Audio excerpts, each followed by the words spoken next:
많은 분들이 나와 계십니다. 자, 두 분 후보들에게 직접 궁금한 점을 물어보는 또 답변도 듣는 시간을 갖도록 하겠습니다. 먼저 남경필 후보에게 좀 질문을 받도록 하겠습니다. 자기소개 부탁드립니다. 안녕하세요. 27살 대학생 박충민이라고 합니다. 남경필 후보님을 늘 따라다니는 것 중 부정적인 것 중에 하나가 금수저 정치인입니다. 부모로부터 물려받은 부와 명예가 5선 국회의원 그리고 경기도지사 되는 것에 큰 역할을 했다고 생각을 합니다. 최근래에는 금수저이긴 한데 부러진 금수저라고 표현하시면서 친서민과 반하는 그런 본인의 이미지를 극복하시려고 이제 굉장히 적극적으로 대응을 하고 계시는데요.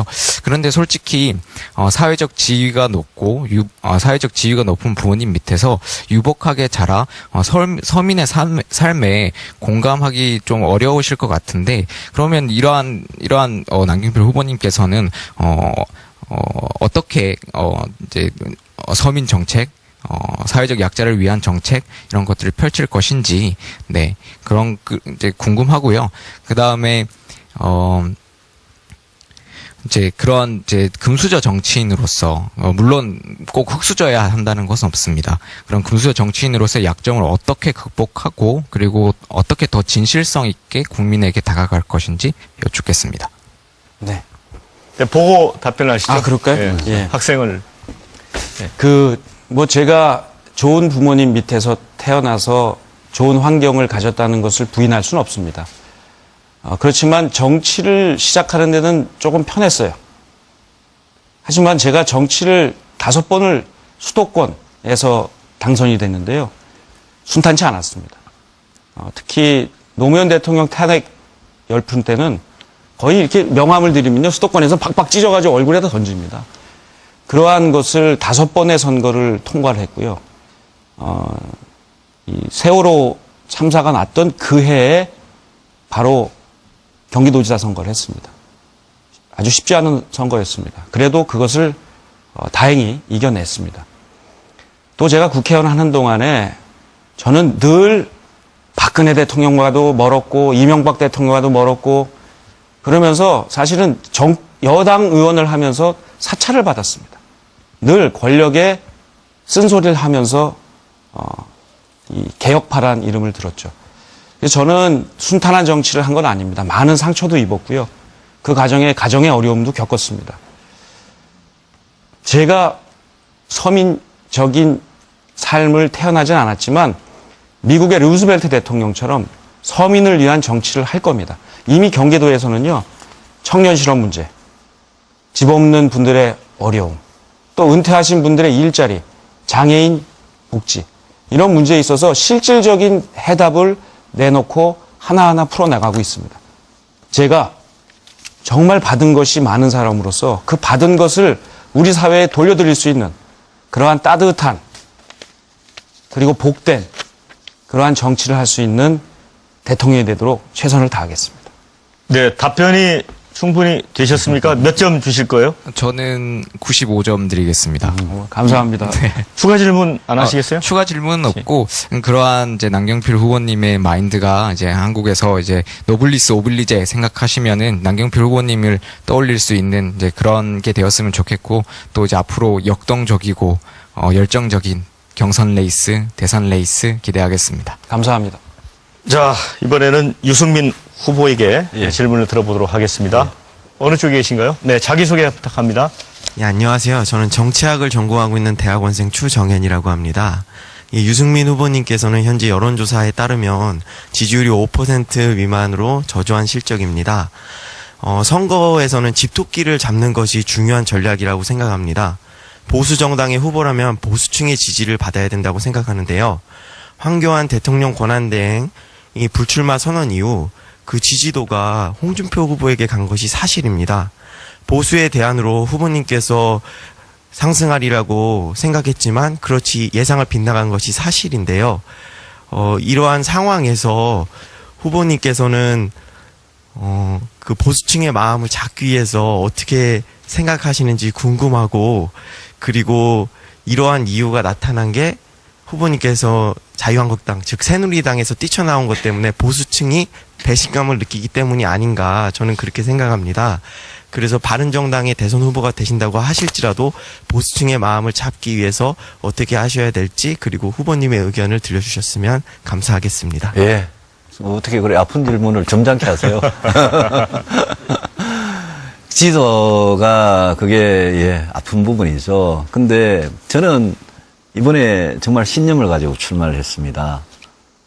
제가 자유한국당에 그대로 남아 있으면서 박근혜 대통령이 탄핵을 당할 그런 위치인데도 탄핵에 방대하고 헌법재판소가 결정을 했는데도 승복 안 하고 불복하면서 박근혜 전 대통령의 지지자들을 한테 아부하기 위해서 그런 정치를 했더라면 제가 자유한국당에 그대로 있으면서 보수 표나 또 박근혜 전 대통령을 좋아하는 그런 분들 표나 거기다가 이제 그걸 할 수 있었겠죠, 제가. 근데 그렇게 안 했습니다.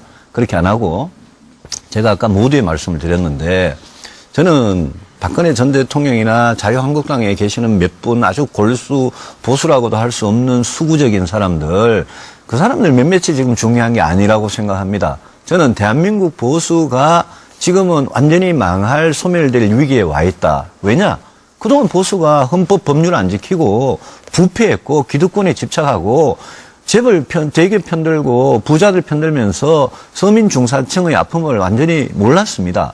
저는 오래전부터 제가 공개적으로는 한 2011년 그 전당대회 출마할 때부터 저는 이런 보수를 바꾸기 위한 용감한 개혁을 꼭 하자라고 주장을 했고 외쳤고 지난 6년, 7년 동안 계속 그 길을 일관되게 걸어왔습니다.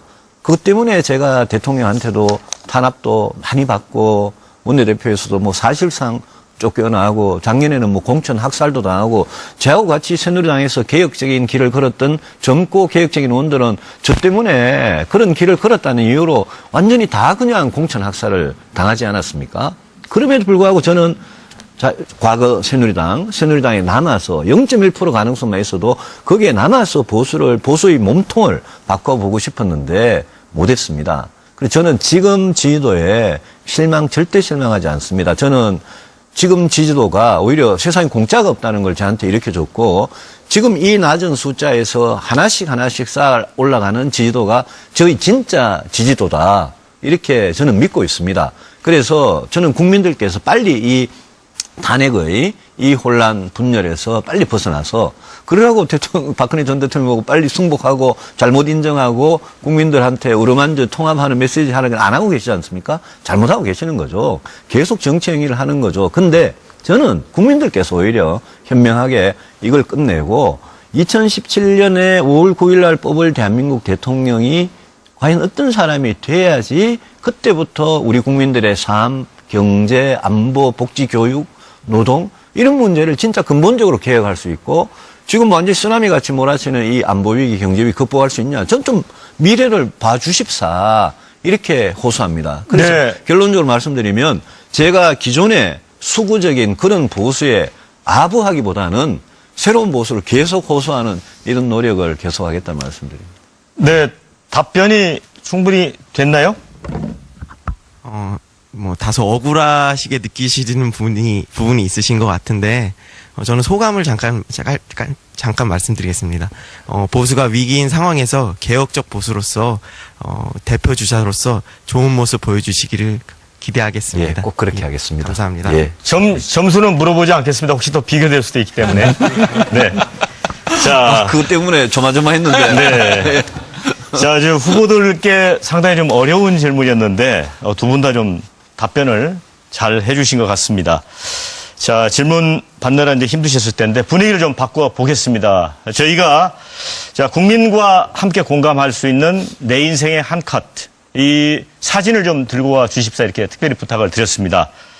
그래서 유승민 후보님부터 한번 보여주실까요? 자, 그 사진은 지금 유승민 후보님의 얼굴 정면 모습은 안 나오고 아닙니다. 있죠? 네. 예. 어떤 예. 사진입니까? 이 사진을 보시기가 좀 쉽지 않으실 것 같은데 요 불빛 사이에 뒷모습이 보이는 머리가 보이는 게 저입니다. 이게 2015년 7월 1일인가 그때 사진인데요.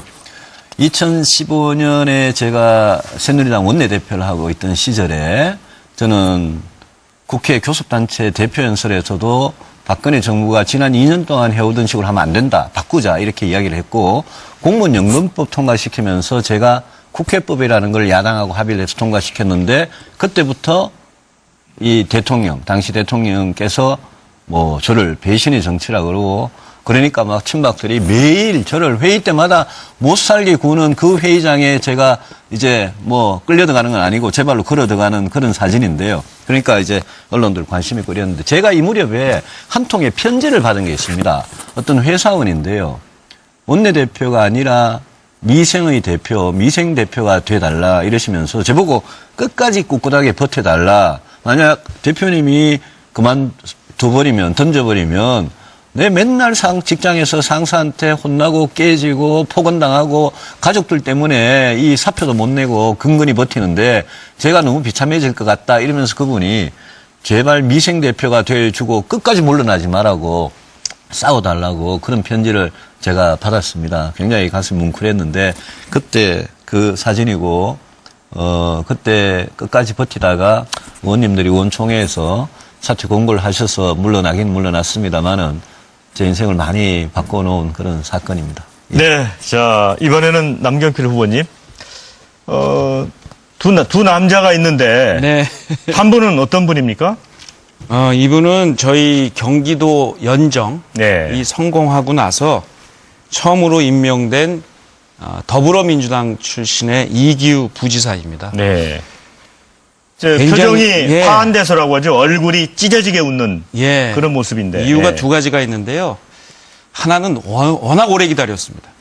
이게 맨 처음에 연정을 제가 제안을 했을 때 더불어민주당이 그거 또 남경필이 무슨 쇼하려고 그러는 거 아니냐. 이래서 의원총회를 열어가지고 거부를 했습니다. 투표까지 했어요. 근데 제가 석 달 동안 의원님 한 분 한 분들을 만나서 뭐 소주도 한잔하고 차도 한잔하고 이러면서 설득을 했습니다.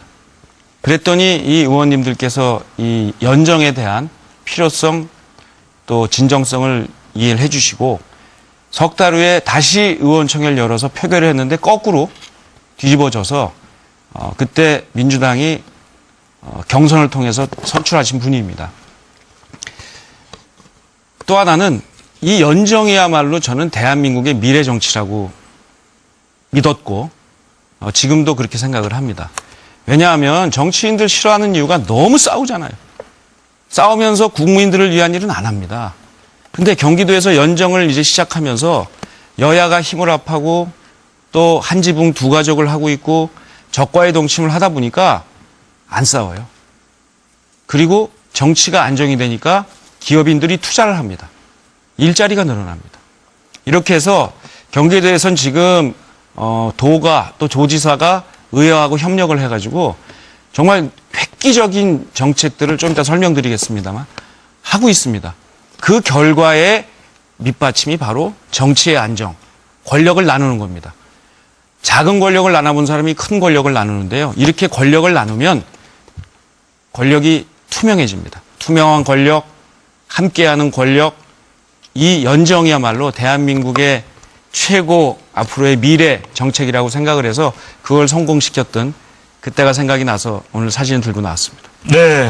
두 분의 내 인생의 한 컷 함께 시청자 여러분들하고 봤고요. 자, 이번에는 이제 경제 정책, 안보 정책으로 토론을 좀 옮겨가 보겠습니다. 사실 지금 우리 경제가 대단히 어렵습니다. 지금 투자, 내수, 소비 심리, 고용 모두 이제 침체의 일로를 걷고 있는데 상당한 위기 상황인데 만일 이제 두 분이 이제 대통령이 되시면 경제 쪽 현안부터 챙겨야 될 텐데 자, 어떤 부분부터 챙겨야 될지 먼저 유승민 후보님께 여쭤보겠습니다. 저는 판넬도 가져왔습니다. 조금 더 설명드리고, 지금 2017년 대한민국 경제 5월 9일 날 취임하는 대통령은 일단 위기부터 극복해야 됩니다. 제가 20년 전에 1997년에 소위 우리가 부르는 IMF 위기가 터졌을 때 제가 KDI라는 연구소에 있었는데 제가 정치에 들어온 이유도 그와 관계 있습니다. 문제는 경제에서 늘 발생하는데 해결책은 늘 정치에서 이상한 해결책으로 결론이 나버려서 이거 내가 직접 좀 정치를 해서 바로 잡아보자라는 생각이 많이 들었습니다. 97년에 IMF 위기 터지고 수많은 실업자, 노숙자가 거리에 쏟아졌는데 지금 2017년 대한민국 한국 경제 상황이 그때하고 똑같지는 않지만 위기가 오는 경로는 다를 수 있어도 위기가 발생할 가능성은 어떻게 보면 그때보다 더 높을 수 있습니다. 그때는 외환보유고나 기업 부채 때문인데 지금은요. 부실기업 문제. 우리 대우중공업, 한진해운 이런 조선해운에서 시작한 부실기업, 기업 부실 문제가 석유화학, 철강 또 심지어 앞으로 자동차, 전자핸드폰, 반도체 이런 것까지 어떻게 될지 모릅니다. 우리 경제의 주력 업종들이 다 부실화되고 있고 이 주력 업종들은 다 재벌 대기업들이 이끌던 업종들입니다. 거기에 가계부채가 진짜 심각합니다. 가계부채는 1350조 원 가까운 가계부채. 이 중에 원리금 상환을 할 수 없는 한 개 가게들의 부채, 이 부채가 만약 터지면 이게 금융부실이 돼가지고 경제 전반으로 번질 가능성이 있습니다. 다음 대통령은 기업 부실 문제, 가계부채 문제, 거기에 최근에 사드, 불가피하게 도입해야 되는 사드 때문에 나타난 게 중국 차이나 리스크입니다. 중국의 경제 보복을 하니까 우리나라 같이 중국의 의존도가 높은 나라는 당연히 타격을 받죠. 이런 세 가지의 시한폭탄이 있기 때문에 이 시한폭탄을 어떻게 제거하느냐가 다음 대통령의 첫 번째 임무입니다. 네, 자, 남 의원님께는 지금 사실 이제 경제 활력 떨어지면서 실업률 높은 상태고 특히 이제 청년 실업률은 뭐 13.5%까지 아주 높습니다. 그래서 이 뭔가 경제 활력을 회복을 시켜서 일자리를 늘려야 되는데 이제 경기도지사를 하셨잖아요. 이와 관련해서 정말 일자리 문제 풀 수 있습니까? 그 유 후보님 말씀하신 이러한 분석에 대해서 저도 전적으로 공감합니다. 이거 보통 위기가 아닙니다. 그래서 제가 대통령 출마하면서 코리아 리빌딩, 대한민국을 새롭게 완전히 뜯어 고쳐야 된다라고 얘기한 것 중에 하나가 경제인데요. 근데 문제는 이렇게 분석을 해서 나오는 게 아닙니다. 여기에 대한 해법을 대통령은 제시해야 됩니다. 대통령은요, 분석가가 아닙니다. 대통령은 리더십으로 해법을 만들어서 제시해야 됩니다. 그래서 저는 경기도에서 이미 해본 일자리 정책이 굉장히 성공적이에요. 놀랍게도 제가 경기도지사를 한 지 2년 됐는데 그 2년 동안 전국에서 만들어진 일자리 60만 개의 딱 절반을 만들었습니다. 작년에도 그랬고요. 그래서 이 일자리를 만드는 것에 대한 노하우를 갖게 됐습니다. 그것은 뭐냐? 예를 들면 문재인 후보 같은 경우에는 이건 공공에서 공공 일자리를 만들겠다고 하는데 이거는 아주 낡은 형식입니다. 안철수 후보는 이것을 기업이 하도록 하겠다고 하는데 이것도 지금 맞지 않습니다. 왜냐하면 대기업이 재벌이 아무리 성장을 해도 낙수 효과가 안 나와요. 4차 산업혁명 시대의 맹점 중에 하나가 일자리 없는 성장입니다. 이것을 가능하게 하는 것은 아주 다단계 여러 구조의 일자리 정책이 필요한데 아주 간단하게 말씀을 드리면 일단 대기업이 계속 잘 되도록 반칙하지 않고 그러나 규제를 좀 없애주는 방향으로 가야 됩니다. 두 번째, 4차 산업혁명 시대에 이러한 새로운 일자리를 만들 공격적인 기업. 판교 테크노밸리 같은 경우에 지금 일자리가 7만 2천 개입니다. 이거 10개 대한민국에 만들고요. 또 공동체를 위한 대한민국 이 협동조합. 경기도에서 이미 시작을 했는데요. 협동조합 모델로 사회적 일자리, 공동체 일자리를 만들어내겠습니다. 네. 제가 말씀 좀 드려도 될까요? 방금 말씀하신 마지막에 말씀 사회적 경제, 협동조합이나 사회적 기업이나 마을기업이나 이런 거, 사회적 경제랑 또 말씀하신 판교 테크노밸리가 결국은 창업, 혁신적인 중소기업이나 창업기업, 벤처기업 이런 거를 통해서 일자리 만들겠다. 저는 100% 동감입니다. 하나 제가 좀 남 의원님께 질문을 드리면 대우조선해양 같은 경우에 제 생각에는 조선업은 살려야 된다고 생각을 합니다. 그 중에 현대, 삼성, 대우가 있는데 대우조선해양은 IMF 위기 이후 20년 동안 산업은행 자회사로 공기업으로 하다 보니까 더 망했어요. 망가졌어요. 그런데 조선업 자체는 저는 경쟁이 있다고 생각하고 대통령이 되면 다음 대통령은 대우조선해양에 대한 방침을 분명하게 정해야 됩니다. 그렇죠. 저는 대우조선해양 살릴 겁니다. 그것도 어떻게? 굉장히 빠른 속도로 구제금융으로 구조조정을 하면서 군사를 빼면서 필요한 재무적인 위기에 대해서는 긴급 자금을 투입해서 저는 살릴 겁니다. 저는 그게 대한민국 경쟁을 위해서 필요하다 보거든요. 우리 후보님 어떻게 하실 겁니까? 그건 지금 지난번에 말씀을 정확히 안 하셔가지고요. 경제 전문가들이 말씀하신 그대로예요. 당연히 본인의 해법이 뭔지 그러니까 지금 말씀하신 게 대부분 경제 전문가들이 하시는 말씀입니다. 15조 정도 투여를 해서 일단 살리고 그런 다음에 부실한 것을 떼어내서 지금 말씀하는 게 구조조정을 통해서 지금 빅3에서 빅2로 전환하는 게 옳다라는 것들이 아니요. 경제정 저는 빅2로 전환한다는 이야기 안 그러면은 했습니다. 아니 그럼 빅3 그냥 대우조선 그냥 세 개 기업으로 가야 된다고 보십니까? 아니, 잠깐만. 제 질문에. 구조조정의 제 핵심이 질문에 답을 먼저 해 주십시오. 대우조선해양은 긴급 자금을 투입해서 살려야 된다. 그렇습니다. 저는 찬성하시고요. 네. 그러면 살려놓고 삼성이나 현대한테 인수되도록 빅3에서 빅2로 가야 된다. 이 말씀이잖아요. 그것은 이제 그 대우조선 해양의 상태를 보고 그때 이게 과연 계속해서 잠깐만요. 예, 계속해서 예. 돈을 집어넣어도 회생할 가능성이 있느냐 없느냐를 봐야죠.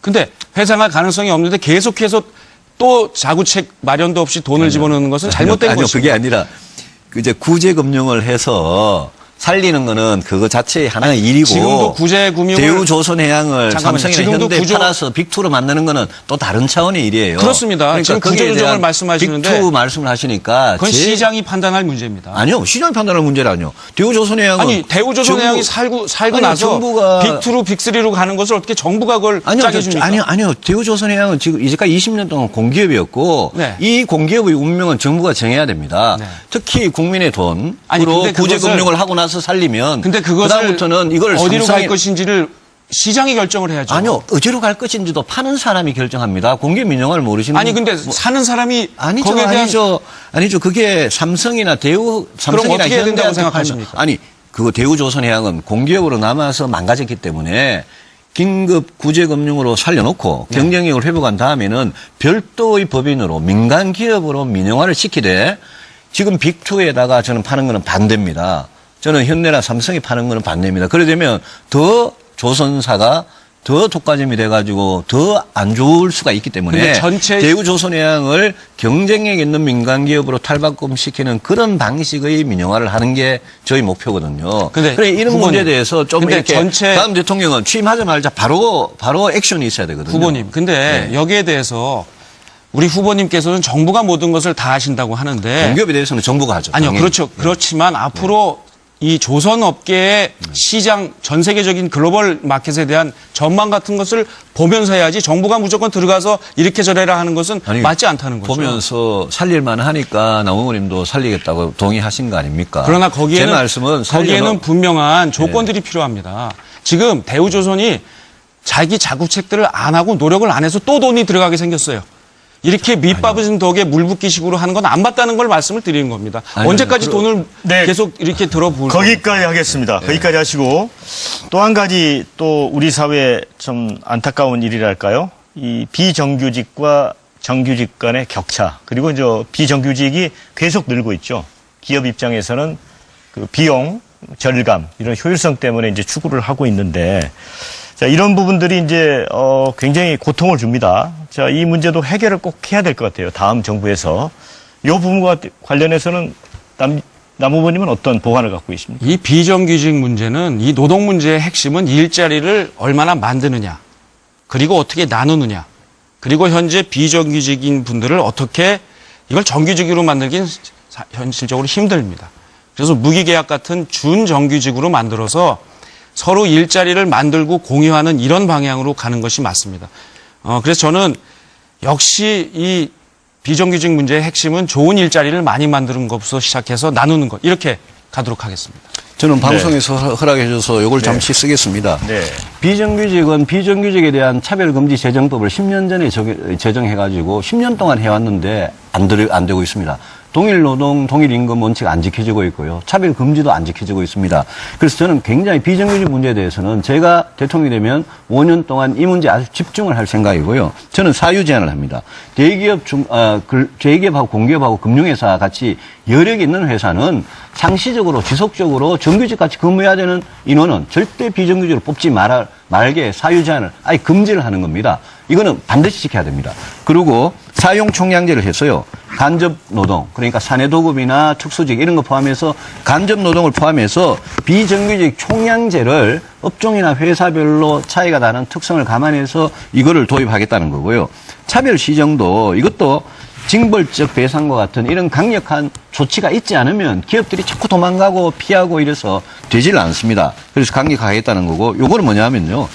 구의역 김모군 사건과 같이 비정규직 중에 비정규직은 임금이나 근로시간만 문제가 될 뿐 아니라 또 하나 안전, 생명의 위험에 노출되는 그런 일은 전부 다 우리 노동시장에서 제일 밑에 있는 비정규직 근로자들이 합니다. 그런 비정규직 노동자들을 위해서 원청업체의 공동사용자 자격을 이거를 줘가지고 원청업체가 비정규직에 대해서 근데 이게 좀 불공평하다고 네네. 생각하는 게 사실은 그 자료를 가지고 나와서 말씀하시는 것은 노래 없었는데 저는 방송사에서 패널 4개까지 그렇습니까? 가능하다 그래서 저는 못 그걸 들었습니다. 듣고 네네. 자, 이거는 이게 불공정하면 제가 서로 치우겠습니다.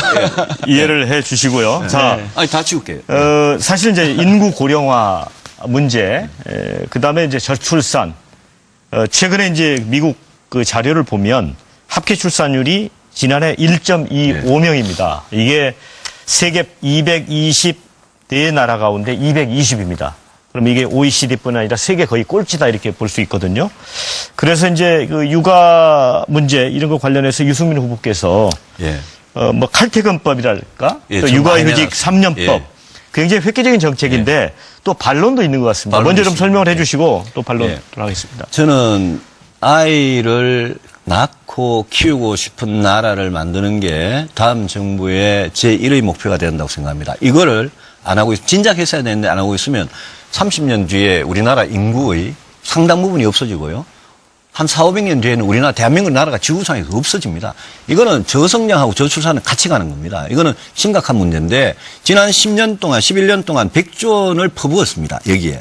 100조 원을 퍼부었는데도 합계 출산율이 1.2에서 왔다 갔다 하면서 조금도 나아지지 않습니다. 이거는 시책이 잘못된 겁니다. 지금은 제보고 비현실적이라 그러는데 저는 비현실적인 거를 정부가 강제해야 한다고 생각합니다. 육아휴직도 1년도 3년으로 하고 우리가 칼퇴근도 가능한 직장에서는 정시 퇴근하도록 해야 되고 초과 근로를 하면 엄격하게 야근 수당을 주고 주말 일요일 근무 어지간하면 못하도록 해야 되고 밤늦게 문자 카톡 전화해가지고 시키는 돌발 노동 이거 철저하게 금지하든지 한다면 그것도 오버타임에 초과 근로에 넣어야 됩니다. 저는 그러고 양육수당도요. 지금 어린이집 보내면 영세의 경우에는 80만 원 정도 지원이 되는데 집에서 키우면 20만 원 양육수당 줍니다. 집에서 키우면 이 양육수당도 저는 2배로 늘릴 겁니다. 저는 초등학교도 학교 시간도 늦추고 돌봄기능, 교육기능 강화하고요. 이 모든 거를 아주 섬세하게 해가지고 맞벌이 부부든 전업주부든 아빠든 엄마든 차별 없이 이 육아정책을 진짜 강한 정책을 해야 된다는 생각으로 했고요. 예, 좀 이따 또 설명을 드릴게요. 예. 자, 남경필 후보님. 자, 지난번 대선 때 출마했던 어떤 후보는 이제 차라리 그 아이를 낳으면 뭐 현금으로 3천만 원을 주자 이런 공약도 했지 않습니까? 네.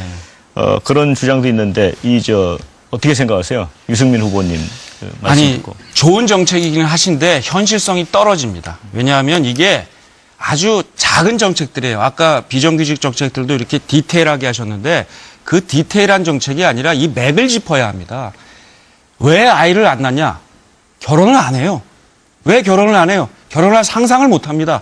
왜? 일자리가 안정적인 수입, 그리고 싼 주택.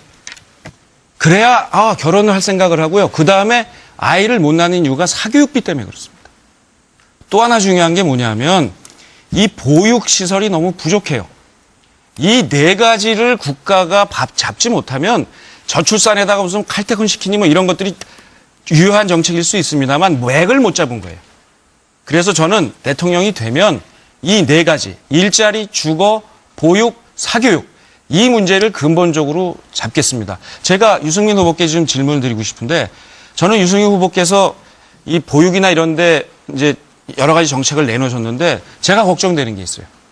공공 어린이집을 70%까지 하시겠다는데 여기에 한 15조 들고요. 15조 안 답니다. 뭐 의료비 본인 부담률을 인하하시는데 약 10조 정도 듭니다. 1년에.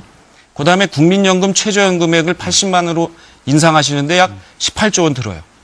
이런 어마어마한 돈들을 과연 어떻게 마련을 하시려고 그런지 저는 복지 얘기를 하는 건 다 좋아합니다. 정치인들이 늘 그래요. 나 이거 대통령 되면 해드리겠습니다. 안 해보고 그러시는데 이거야말로 저는 약간 무책임한 주장이라고 생각하고 왜냐하면 재원에 대한 얘기가 없기 때문에 어떻게 이런 것들을 달성하실지 과연 이런 것들이 우리 제가 국내 말씀드릴게요. 경제를 활성화시키는데 부담으로 작용하지 않을지 한번 묻고 싶습니다. 제가 대통령이 되면 국민들한테 이렇게 이야기하겠습니다. 지금 현재 대한민국은 저부담 저복지입니다. 그래서 송파 세모녀 사건 같은 게 납니다. 나 다니엘 블레이크라는 영화 보셨는지 모르겠는데 영국에도 선진국에도 그런 경우가 있지만 우리나라는 훨씬 더 많습니다. 이거를 그럼 그대로 둘 거냐? 우리나라는 지금 대한민국은 저부담 저복지입니다. 세금 적게 내고 복지 수준도 낮습니다. 그런데 가난한 노인들 앞으로 고령화 때문에 엄청나게 늘어납니다. 폐지 수집해서 하루에 7,000원 버는데 한 달에 21만 원 버는데 이분들한테 기초생활 보장 정도 아들이 어디 가가 돈 버는 아들이 용돈도 안 주는 아들이 있다는 이유로 안 주고 있습니다. 이런 부분을 그냥 둘 거냐? 저는 국민들께 묻겠습니다. 저부담 저복지로 그대로 가시겠습니까? 그러면 세금 더 안 내도 됩니다. 그런데 OECD 평균 수준 정도는 최소한 중복지 정도는 가자. 중복지로 가려면 그러면 중부담을 해야 됩니다. 세금 늘려야 됩니다. 제가 국민들께 말씀을 드리고 국민이 합의해 주신다면 그러면 저는 중복지를 하기 위해서 그것도 보편적으로 막 주겠다는 게 아니라 선별적으로 가난한 사람들이더라도 돈이 들어갑니다. 그 문제에 대해서 저는 중복지를 하기 위한 중부담 정도로 하고 그렇게 되려면 지금보다는 조세 부담률을 올려야 됩니다. 저보고 맥을 자꾸 못 짚나 그러시는데 남경필 후보 말씀하시는 일자리, 주택, 사교육, 보육시설 맞습니다. 저도 다 동감합니다. 다 중요한 문제입니다. 그런데 엄마 아빠들이 요즘 우리나라 회사들 같이 회사인 인간이 돼가지고 11시, 12시에 퇴근하는 사람한테 그 다음날 아침 7시, 8시에 오라?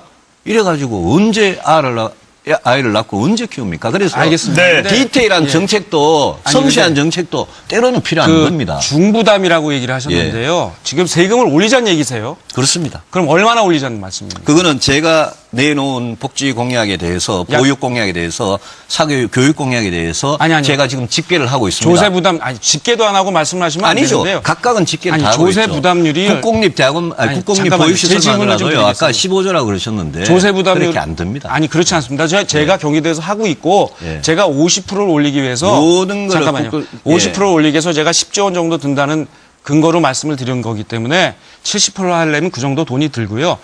자, 세금을 지금 이 조세 부담률을 22%까지 올리신다고 했어요. 예. 이거는 어마어마한 세금의 증가입니다. 제가 말씀드렸지 않습니까? 네, 말씀드려 중복지를 주세요. 하기 위해서는 중부담을 해야 된다. 중부담을 하기 위해서 그 중부담을 하는데 어디서 돈을 세금은- 걷습니까? 아니 세금은 원칙이 있는 거죠. 우리가 소득세, 법인세, 예? 그다음에 재산세나 보유세, 부가세 이런 세금들이 있지 않습니까? 그 세금에 대해서 가진 자가 부자가 누진 구조를 더 강화해서 부자가 더 내도록 하고 약 50조 돈 많이 더 버는 얻어야 재벌 됩니다. 대기업이 더 내도록 하고요. 법인세의 경우에 근로소득세의 경우에 부자가 더 내도록 법인세를 하고요. 얼마나 올리실 겁니까? 법인세 최소한 이명박 정부 이전까지는 돌아가고 그럼 얼마나 더 들어옵니까? 22에서 25%로 가면 어느 정도 그거는 정도예요? 세수가 지금 놔둬도요. 아니, 법인세는 배당은 매년 그래도- 달라요. 지금 가만 놔둬도 22% 가만 놔둬도 지금 한 7조 원 정도 더 들어올 때도 있고 덜 들어올 때도 법인세 있는데요. 올려서 들어오는 세금은 많지 않습니다. 많지 않은 지금 거 저 인정합니다. 아니 그래서 조세 제가- 부담률을 아니요, 22%까지 제 말씀 올린다는 들어보세요. 것은 제 국가에 말씀. 굉장한 부담이 될 겁니다. 아니요, 제 말씀 들어보세요. OECD 평균이 26%입니다. 우리나라는요, 근로소득의 경우에, 그죠? 근로소득의 경우에 면세점 이하 근로자들이 46, 7% 됩니다. 저는 원칙이 있습니다. 저는 부자, 대기업, 여기 더 걷고요. 필요하면 부가세도 검토는 해봐야 됩니다. 자, 부가세를 그럼- 잠깐만요. 재산세, 보유세 더 걷고요. 제가 필요한 그 가계부에 필요한 만큼은 거둘 겁니다. 그런데 근로소득세 같은 경우에도 국민 계세주의라는 게 있습니다. 소득이 있으면 젊을 때 소득이 있으면 세금을 1,000원, 10,000원이라도 내도록 만들어야 됩니다. 그러고 나서 아니, 근데 나중에 그걸로- 나이가 들면 국가가 이제 도와드리는 거죠. 제가 질문 드리고 싶은 예. 거죠. 자꾸만 딴 말씀하지 마시고요. 다 동의합니다. 예. 중부담해서 중복지로 가자는데 반대할 사람이 누구 있어요. 그러나 중부담의 수준이란 게 지금 조세 부담률을 22%까지 올린다는 것은 단순히 몇몇 대기업에게 법인세 더 걷어도 될 문제가 압니다. 아니에요. 동의합니다. 그리고 지금 예. 말씀하신 대로 국민들이 1,000원, 10,000원씩 내는 그 세금이 얼마 안 됩니다. 압니다. 그래서, 그러면 예. 과연 그 엄청난 세금을 22%까지 올려가지고 걷는 과정에서 얼마나 많은 경제에 악영향이 미치겠어요. 저 같으면 이렇게 하겠습니다. 아니요. 제가 해놓은 건 이겁니다. 그건 전형적인 옛날 한나라당식 논리입니다. 아닙니다. 그렇지 예. 않습니다. 저는 대기업이 지금 그런 것이야말로 이 감세로- 낙인 찍는 겁니다. 뭐냐? 감세하자는 얘기가 아닙니다. 저는 감세가 잠깐만 제 얘기를 좀 들어주시기 바랍니다. 예, 말씀하십시오. 작년에 법인세가 7조 원이 더 거쳤습니다. 이 법인세 인상하지 않았습니다. 왜 더 거쳤냐 하면 기업에다가 주던 여러 가지 필요한 이 공제 제도를 많이 없앤 겁니다. 그게 한 3조 5천 되고요. 그다음에 지금 빅데이터 같은 걸 이용해서 세금을 걷는 기술이 발전해서 3조 5천억 정도 더 거쳤어요. 네, 압니다. 이렇게 아직도 법인세를 인상할 것이 아니라 법인에 주어지고 있는 공제 같은 것을 바로잡으면 약 7에서 10조 정도를 더 거둘 수가 있습니다. 이런 것부터를 해서 해야지 지금 무조건 그냥 포퓰리즘처럼 뭐 옛날에 감세 아니죠. 제가 감세하자는 얘기가 예. 아닙니다. 예. 네. 제대로 걷고 잠깐만요. 여기서 이렇게 제가 한 말씀 정의하겠습니다. 질문하셨으니까 증세하면 경제가 나빠지고 감세하면 경제가 좋아진다. 이게 옛날에 레이건 대처가 하던 이야기인데요. 그거 아니죠. 안 맞는 그거 우리 경제에 안 맞는다는 게 저도 이미 동의해요. 증명이 되어 있어요. 감세를 한다고 경제가 좋아진다고 얘기한 게 아닙니다. 그 자꾸만 그렇게 호도하지 그러니까 마시고요. 증세한다고 경제 나빠진다고 그러셨잖아요. 아니, 증세하면 경제가 좋아집니까? 아니요. 증세 부담이 안 경제가 누가 갑니까? 좋아진다 그랬습니까? 부담이 안 증세한다. 갑니까? 법인세를 올린다고 해서 기업이 투자를 갑자기 안 할 것 같습니까? 그렇지 않습니다. 우리 다 경험해 봤거든요. 후보님, 법인세를 올려서 들어온 돈은 지금 말씀하시는 조세 부담률을 22%까지 올려서 20에서 50조가 25%요. 예, 50조까지 50조 정도를 더 걷어야 되는 약 이거에는 언발의 오줌 넣기란 얘기를 하는 거예요. 지금 그러면 그중에 국민들한테 일부죠. 너무 부담을 많이 준다는 겁니다. 그중에 일부니까 그러니까 증세에 대해서 포괄적으로 하자는 구호로 거죠. 중부담, 중복진 좋아요. 그러나 현실을 아셔야 됩니다. 아닙니다. 나 후보님 그게 복지를 왜 늘리기 그겁니까? 위해서는요. 국민들이 거기에 대한 제대로 된 그렇게 생각하시니까 저기를 내야 돼요. 나후보님께서는 복지 공약이 하나도 없는 거예요. 그렇지 않습니다. 나후보님 이미 공약이 경기도에서 전부 복지 다 공약을 하고 있고요. 나후보님 공약이 전부 다 사교육도 그렇고 공동체- 모병제도 그렇고요. 그렇지 않습니다. 예? 전부 다 헌법 아니, 위배하는 후보님, 공약 3가지밖에 없어요. 남의 정책을 수도이전. 읽어보지도 않으시고요. 이렇게 복지 정책이 없다라고 네. 낙인 찍으시는 거는 저는 굉장히 위험하다고 생각합니다. 네, 잠깐 여기서 정리를 하겠습니다. 다른 사람을 존중해 줄 자, 줄 이게- 아는 태도가 필요합니다. 알겠습니다. 세금 인상, 증세 논란 이건 사실 그 주제로 1시간을 토론해도 결론이 안 날 수 있기 때문에 그 우리 남경필 후보님의 공약 중에 이제 눈에 띄는 게 사실 사교육 예. 부분이 있습니다. 사교육 폐지법을 만드시겠다고 했잖아요. 사실 헌재에서 지난번에 이제 그 헌재의 문턱을 넘지 못했는데 사실 이제 교육 양극화는 이제 심각하거든요. 교육부 자료를 봐도 무려 9배까지 차이가 나요. 잘 사는 집 아이하고 부자 집 아이가. 자, 왜 그 제안을 하게 되신 겁니까? 뭐 우리 사회가 공정하지 못하다, 정의롭지 못하다는 이유가 두 가지가 있는데 하나는 군 문제입니다. 군에 돈 있는 사람, 빽 있는 사람은 잘 안 가고 가더라도 아주 좋은 보직을 얻습니다. 그리고 가난한 사람, 빽 없는 사람은 전방에 가서 근무를 하지요. 대부분. 그리고 두 번째가 이 사교육 문제입니다. 이 부모의 재산과 능력이 바로 아이들한테 전가되는 이러한 것이 바로 사교육에 때문에 생기는 겁니다. 그래서 저는 우리 사회를 정의롭게 만들기 위해서도 이 사교육 문제를 잡아야 하는데요. 그동안 사교육 문제를 잡으려면 공교육을 정상화하는 게 답입니다. 근데 공교육을 정상화하기 위해서 그동안의 모든 정권, 모든 교육부가 장관들을 비롯해서 정치인들이 한다고 했어요. 근데 더 심해집니다. 그러면 이제는 공교육을 정상화하는 노력과 함께 획기적인 리더십이 필요하다. 바로 사교육을 금지하는 국민투표를 붙여서 국민들이 동의를 해주시면 그 동의해 준 것을 가지고 국민의 힘으로 이 헌법재판소의 위헌 판결을 넘어서 사교육 금지 김영란법을 만들어서 이제는 사회교육이라는 이름으로 학교라는 플랫폼 안으로 끌어들여서 꼭 필요한 예능, 뭐 우리 아이들을 행복하고 또 창의롭게 만들어주는 교육을 학교라는 공간 안에서 모두 할 수 있도록 국가가 예산을 지원하는 그러한 정책을 마련하겠습니다. 네, 이와 사교육은 관련 제가 혹시 반드시 잡겠습니다. 유승민 후보님 말씀하실 거 있으면 짤막하게 하시고. 정의롭다고 말씀하셨는데요. 남원님 참 이해가 안 되는 게 정의롭지 못한 모병제를 주장을 하시고. 그렇지 않습니다. 잠깐만요. 아니. 그다음에 지금 말씀하신 사교육 금지 법을 만들겠다. 법을 만들어서 사교육을 금지시키겠다는 거는 그거는 지금 말씀하신 게 옛날에 전두환 정권이 이야기하던 거 똑같은 겁니다. 그게 2000년에 위헌 판결을 받았지 않습니까? 우리 지금 대통령이 헌법 안 지켜가지고 지금 탄핵까지 당한 마당에 왜 자꾸 아니, 헌법 개정 안 하실 거예요? 위배하는 개정을 해야 될 거 아닙니까? 아니 그 왜 헌법에 위배되는 그게 왜 위배입니까? 아니요 헌법재판소가 그렇게 아니죠. 헌위헌이라고 그거는 판결을 했지 아니, 그러면 않습니까? 헌법재판소는 그러니까 저도 사회 잠깐만 저도 병행할 공교육을 살리기 위해서 모든 영어 교육이든 뭐 대학 입시 제도든 자사고하고 외고 폐지하는 거든 저 다 찬성하고 공약했던 사람이에요. 공교육을 초중고에 공교육을 살리기 위해서 우리가 할 수 있는 거 다 해보고 진짜 획기적으로 해야 됩니다. 저 100% 동감합니다. 그런데 사교육을 법으로 금지시킨다? 그런 저는 발상 자체가 어떻게 그렇게 할 수 있을까? 우리가 옛날에 해봤는데 다 안 되는데 그렇게 법으로 금지하면 더 음성화되고 아니, 그럼요. 더 비싸지고 김영란법은 왜 했습니까? 더 지하화되는데 밥 사는 걸 왜 막았어요? 밥 사는 거 왜 막았습니까? 그거는 부패 없애려고 막은 거죠. 이것도 부패. 이거 보세요. 사교육이 얼마나 국가적으로 어려운 문제를 낳습니까? 김영란법은 위헌이 아니죠. 아니, 그거는 부패를 없애기 위한 법이고. 이거는 사교육이라는 사교육을 없애는 거는요. 국가적인 지금 어려움을 없애자고 하는 거 아닙니까? 그러니까 김영란법은 만들면서 근데, 사교육금지법은 근데요. 왜 아니 공무원끼리 좋아요. 밥 사는 게 무슨 헌법, 문제가 있어요? 헌법 문제. 예? 아니 밥 사는 것까지도 막고 공무원들이 있는데. 밥 아니, 먹으면 문제가 되죠. 제가 한 가지 꼭 말씀드리고 싶은 건요. 저는 유승민 후보께서 이건 정말 하지 말아주세요. 예.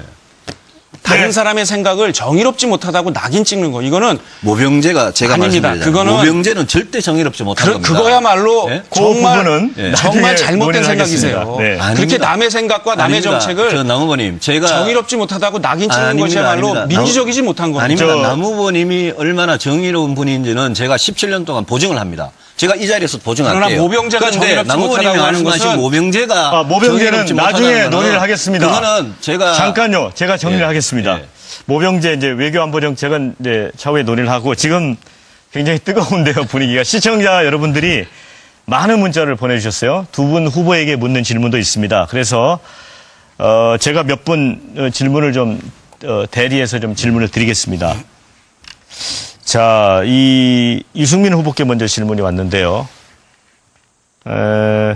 유승민 후보님은 박근혜 전 대통령의 비서실장이셨는데도 최순실을 정윤의 부인이라는 것 정도라고만 알았다 이렇게 말씀을 하셨는데요. 사실입니다. 당시 이명박 후보와 치열한 검증 과정에서 최태민 일가의 전행이 다 드러났다고 하는데 정말 정녕 모르셨습니까? 이런 질문 왔습니다. 짧게 답변하시죠. 제가 2005년에 지금부터 12년 전에 10개월 동안 그것도 하기 싫은 거 박근혜 전 대표가 그렇게 해달라고 그래서 대표 비서실장은 당직입니다. 딱 10개월 했습니다. 그 당시에는 최순실의 남편인 정윤회라는 사람이 지금 이야기하는 3인방을 데리고 뭐 어떻게 중요한 결정을 한다더라 이런 루머는 분명히 있었습니다. 많은 사람들이 압니다. 그런데 최순실이라는 사람이 박근혜 네. 당시 대표 뒤에서 그런 농단을 부린다? 그거는 그 당시 전혀 몰랐습니다. 네, 후보님. 짧게 듣겠습니다. 지금 이 질문은 휴대전화 끝번호 6697번님께서 해주신 질문이고요. 이번에 남경필 후보님 질문입니다. 끝번호 5914번님입니다. 남 후보님, 바른정당의 대선 후보가 되면 지사직은 언제 관두실 건가요? 이렇게 질문을 해주셨고, 홍준표 지사는 보궐선거는 하지 않고 자기 사람이 대행한다던데 편법이 아닌가요? 이렇게 질문을 해주셨습니다. 짧게 좀 답변. 네. 후보가 되면 4월 9일까지가 이제 지사직을 사퇴하면 되기 때문에 적당한 시점을 골라서 사퇴를 하겠습니다. 네. 자, 두 분에 대한 이제 공통 질문도 있습니다. 저도 아까 개인적으로 좀 여쭤봤었는데, 두 분 옷깃에 지금 배지가 달려 있습니다. 이게 어떤 그 배지죠? 무슨 배지죠? 천안함 배지. 천안함 배지. 어제가 서해수호의 날이었죠? 어제 갔어. 예. 어제 다신 겁니까? 아닙니다. 이번 주를 천안함 주간이라고 해서 예, 제가 제안을 해서 이거 수병 모양입니다. 보시겠더니 말이에요. 수병. 모자를 쓴 수병 모양인데 천안함 배지를 우리 당 전체 폐용하기로. 네. 자, 두 분에게 동등한 질문 드리겠습니다. 휴대전화 끝번호 6248님께서 주신 질문입니다. 자, 대통령이 되신다면 박근혜 전 대통령 사면권을 사용하실 건가요? 이렇게 물었습니다. 짧게 답변하시죠. 먼저 남경필 후보님부터. 저는 일단 그 얘기는 법의 처벌을 받은 이후의 얘기를 말씀드리는 거고요. 저는 사면권 사용하지 않겠습니다. 네. 유승민 후보님. 예, 저는 박근혜 전 대통령에 대해서 지금 불구속 수사 이야기를 했습니다. 검찰의 수사 기소인 불구속하고 재판까지 받고 재판에서 형이 확정되는 거 이 절차는 무조건 다 거쳐야 된다고 생각하고 거치게 할 겁니다. 사면에 대해서는 그때 가서 국민들에게 의견을 물어보고 정하겠습니다. 자, 휴대전화 끝번호 0589님께서 주신 의견입니다. 바른정당 지지율을 띄우려면 대표 공석 자리에 김무성 의원을 기용하는 게 어떻습니까? 이렇게 질문을 해주셨거든요. 유 후보님. 본인이 굳이 안 하려고 그러십니다. 그래서 제가 후보가 되면 김무성 전 대표를 선대위원장으로 모셔서 당의 화합을 도모하고 그분의 경륜을 이번 선거에 적극 반영할 수 있도록 그렇게 하겠습니다. 남 후보님은 어떻게 답변하시겠어요? 네, 비슷한 생각입니다. 제가 말씀을 해봤더니 뭐 비대위원장 이런 거 생각이 전혀 없으시고요. 선거에 하여튼 앞장서서 돕겠다 이런 말씀하셨기 때문에 제가 선대위원장 모셔서 열심히 같이 하겠습니다. 네. 저희가 짧게 답변을 해주시니까 그 두 후보님께 들어온 질문 중에 두 건을 더 소개를 해드리겠습니다. 아주 짧게 답변해 주십시오. 먼저 남경필 후보님, 6507번님께서 주신 의견입니다. 이제 공유적 시장 경제, 이런 그 경제 정책을 내놓고 계시잖아요. 이게 그 박근혜 정권의 그 창조 경제하고는 어떤 차이가 있느냐, 이런 좀 까칠한 질문을 해주셨는데요. 완전히 다릅니다. 이거는 이 새로운 4차 산업혁명 시대에 맞는 이 경제 시스템이고요. 쉽게 얘기하면 정부는 플랫폼을 깔고 거기에 사기업들이 들어와서 창의력을 가지고 일자리와 네. 매출을 만드는 아주 획기적인 경제 시스템입니다. 네, 이번에는 그 유승민 후보님께 들어온 질문입니다. 휴대전화 끝번호 582번입니다. 자, 유 후보님은 이제 박근혜 전 대통령에 의해서 이제 부당하게 탈당한 후에 총선에서 이제 무소속으로 출마해서 당선됐잖아요. 그랬을 때는 이제 권력에 맞설 수 있는 훌륭한 정치인이다 이렇게 생각을 했었는데 이후에 다시 새누리당으로 들어갔는데 이유가 궁금하다 이렇게. 새누리당을 개혁하겠다고 제가 저를 뽑아주시면 들어가서 새누리당의 간신들을 몰아내고 새누리당을 개혁하겠다고 약속을 드리고 당선이 됐습니다. 저는 그 약속에 따라서 복당을 했고 새누리당의 개혁을 위해서 노력을 하다가 이 탄핵 사태가 터졌고 노력을 최대한 했고 저는 마지막에 탈당한 사람입니다. 우리 남 후보님은 처음 탈당하신 분이고 저는 마지막까지 노력을 하다가 이거 도저히 안 되겠구나 싶어서 탈당을 했습니다. 작년에 그래서 탈당을 2번 하게 됐습니다. 네, 자 이번에는 이제 그 차기 대통령에게 바라는 점도 의견을 주셨는데요. 저희가 몇 분 소개를 해드리겠습니다. 휴대전화 끝번호 8952번님께서 주신 의견입니다. 아직까지도 보수 진보 구분해 국민이 두 갈래로 갈라져 있습니다. 부디 갈라진 대한민국을 하나로 만들어 주세요. 이런 의견 주셨고요. 8875번님께서 주신 의견입니다. 보수는 개혁의 반이어가 아니라 개혁으로 가는 길의 한켠에 자리한 개혁의 또 다른 이름이라는 것을 확실히 보여줄 수 있는지요. 두 분에게 기대하겠습니다. 이런 의견을 주셨습니다. 자, 의견 주신 모든 분들께 진심으로 감사를 드리고요. 시간 관계상 저희가 시청자 의견을 다 소개를 해드리지 못했는데요. 자, 보내주신 소중한 의견은 지금 KBS 생방송 일요 토론 인터넷 홈페이지를 들어가시면 바로 확인하실 수 있습니다. 자, 두 분하고 이제 안보, 대외 정책 한번 논의를 해 보겠습니다.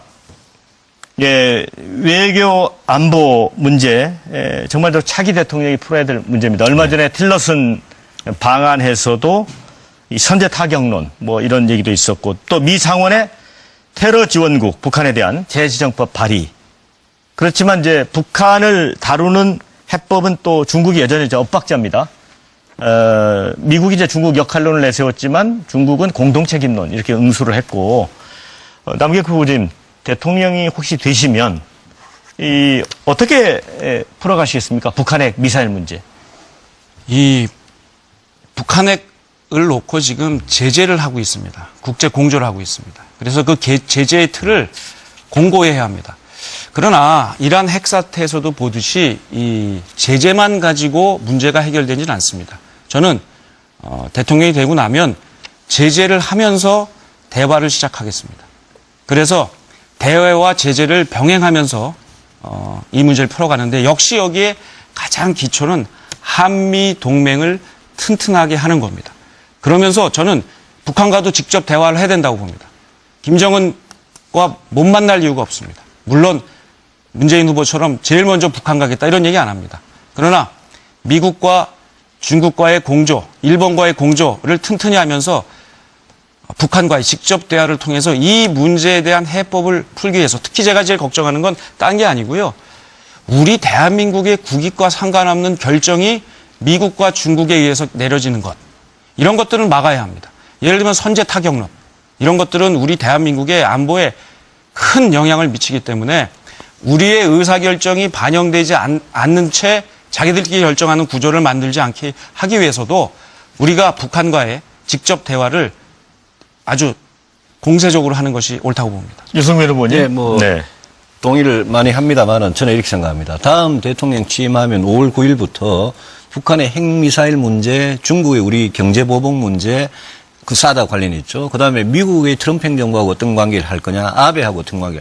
여기 딱 4개의 과제를 해결해야 되는데요. 저는 한미동맹에 대해서 신념이 확실한 사람입니다. 한미동맹 굳건하게 지키고 한미가 조율을 하고 나면 방금 걱정하신 선제타격론 같은 것도 충분히 조율 안에서 해결을 할 수 있습니다. 지금 현재 선제타격은 북한의 핵공격 징후가 임박했을 때만 하도록 되어 있기 때문에 그 원칙만 철저히 지키면 됩니다. 그 대신 한미가 공조해서 중국을 설득해야 됩니다. 중국 역할론이라고 말씀하셨는데 분명히 중국의 막대한 역할이 있습니다. 북한을 움직일 수 있는, 북한을 당신들이 계속 이 핵미사일로 붙들고 죽을 거냐 아니면 생존의 길로 나올 거냐, 그 대신 개혁 개방을 할 거냐, 이 두 가지 선택에서 김정은한테 선택으로 내몰리게 하는 것은 가장 큰 힘이 중국한테 있습니다. 최근에 중국이 금년 말까지 북한으로부터 이 석탄 수입을 금지를 했는데 이거는 작은 시작에 불과하고 한미가 연합을 해서 중국을 설득해서 중국이 지금보다도 훨씬 더 실질적이고 효과적이고 강한 제재와 압박을 가하면 북한이 견디기가 굉장히 어렵습니다. 그렇게 하려면 한, 미, 중 사이의 외교가 굉장히 중요합니다. 남북 대화 말씀하셨는데 전쟁 중에도 대화는 해야 됩니다. 대화에 대해서 저는 2단계로 생각합니다. 하나는 그냥 서로 가능성을 알아보기 위한 그런 대화, 그건 당연히 해야 됩니다. 그렇지만 뭔가 중요한 합의를 하기 위한 대화, 그거는 제재와 압박을 가해서 북한이 변한 다음에 하는 게 효과적이죠. 네. 제가 두 분한테 이제 공평하게 기회를 드리려고 많이 노력을 했는데 조금 남 후보님이 시간을 좀 적게 쓰셨다 그래서 마지막으로 한 번 더 기회를 드리겠습니다. 네. 저는 이 안보 문제에 있어서 가장 중요한 게 국론의 통일이라고 생각합니다. 어떤 나라도 다 대부분 내부의 분열에서 무너졌어요. 그래서 우리 하나된 대한민국을 만들어 달라고 하는데 저는 박근혜 대통령과 관련된 지금 국론 분열이 너무 심각합니다. 그래서 저는 정치인들이 예를 들면 민감한 문제, 박근혜 대통령을 구속할 거냐 불구속할 거냐 이런 문제는 이야기를 안 하는 게 맞고 안에 주십사 부탁을 드렸는데 오늘 또 말씀을 하세요. 왜 자꾸만 아까 박근혜 대통령 사면 질문이 있었잖아요. 예, 불구속 얘기를 자꾸만 하시죠. 아니, 아까 사면 질문이 있었잖아요. 사면하고 불구속 얘기는 다른 사면 얘기입니다. 질문의 연장으로 네. 아니요. 그냥 한 이거는 거고요. 근데 왜 예. 불구속을 자꾸만 이렇게 주장을 하시는지 제발 정치인들은 구속 불구속 문제에서 빠졌으면 박근혜 좋겠어요. 전 대통령부터 네. 가장 탄압을 많이 받은 저는 불구속 수사를 국민 통합을 위해서 그 말을 할 자격이 있다고 생각합니다. 아니, 대통령 대선 또 그런 얘기 안 하신다면서요. 네. 무슨 말씀을요? 불구속 구속 문제 아니요, 이런 그거는 얘기 사면하고 불구속 잠깐만요. 저희가 아니, 시간이 두 분님 시간이 지금 다 됐습니다. 그래서 사실 마무리 발언을 드리려고 그랬는데 드릴 수 없게 됐고요. 죄송하다는 말씀을 드리고 바로 클로징을 가겠습니다. 자, 사흘 후면 이제 바른정당 대선 후보가 결정이 되지 않습니까? 자, 시청자 여러분께서 이제 오늘 토론이 정말 뜻깊은 검증과 선택의 시간이 됐기를. 근데 제가 석 달 동안 의원님 한 분 한 분들을 만나서 뭐 소주도 한잔하고 차도 한잔하고 이러면서 설득을 했습니다.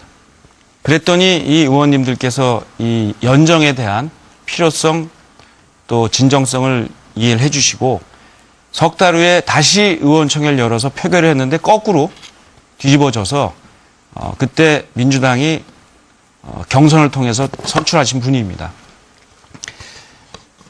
또 하나는 이 연정이야말로 저는 대한민국의 미래 정치라고 믿었고 지금도 그렇게 생각을 합니다.